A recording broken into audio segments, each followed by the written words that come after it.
মই 3 বছৰমান আগতে কৈছিলোঁ কংগ্ৰেছ এখন ডুবন্ত নাও হৈ পৰিছে, কংগ্ৰেছ নিঃশেষ হৈ যাবলৈ গৈ আছে।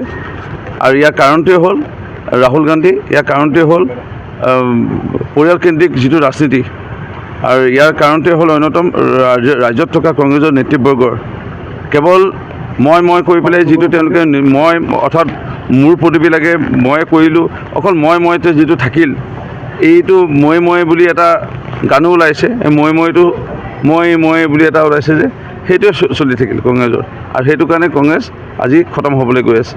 এইটো কংগ্ৰেছৰ আজি ইমান দিনৰ তেওঁলোকৰ চৰকাৰ চলোৱাৰ সুবিধা পাইছিল দেশৰ লগতে ৰাজ্যখনত, বহুত তেওঁলোকে আজি কাম কৰিব পাৰিলেহেঁতেন, কিন্তু নকৰিলে বা ৰাইজক ঠগবাজ ৰাজনীতি কৰি পেলাই তেওঁলোকে মানে ৰাইজক আবদ্ধ হৈ থাকিল বা ৰাইজক পিছুৱাই ৰাখিছিল।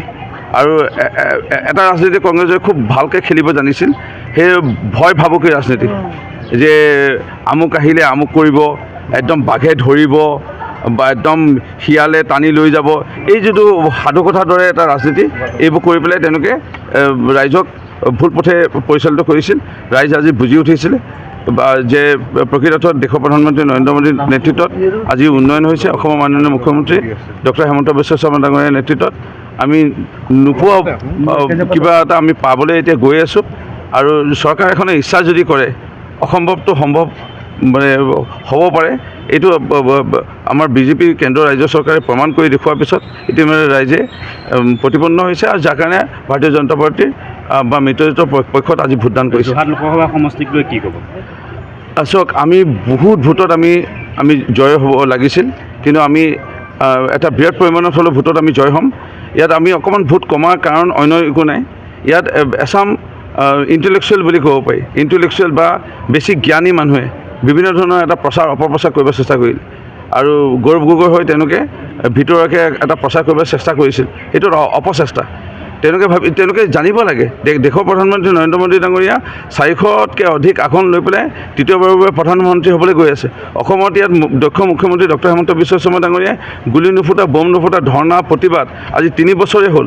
ধৰ্ণা প্ৰতিবাদ, পুলিচৰ গুলিত উগ্ৰপন্থী গুলিত পুলিচ নিহত, একেবাৰে নোহোৱা হৈ পৰিছিলে এই অসমখনত।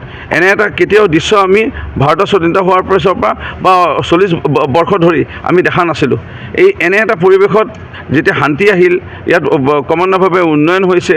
ব্ৰহ্মপুত্ৰৰ ওপৰত আমি কেইখন দলং অকল নিৰ্মাণ কৰাই নহয়, চাহ বাগানৰ অঞ্চলত বিদ্যালয় নিৰ্মাণ কৰা নহয়, লাইনৰ ৰাস্তা নিৰ্মাণ কৰা নহয়, গ্ৰাম্য অঞ্চলৰ ৰাস্তা নিৰ্মাণ কৰা নহয়, বিভিন্ন বিশ্ববিদ্যালয়, বিভিন্ন নতুন মেডিকেল কলেজ বিভিন্ন প্ৰত্যেক জিলাতে নিৰ্মাণ হ'বলৈ গৈ থকা এটা দৃশ্য বা ইণ্টেলেকচুৱেল ইণ্টেলেকচুৱেল মানুহে জ্ঞানী। সময়ৰ খবৰ সময়ত পাবলৈ ফ'ল' কৰক টাইম অফ আছাম।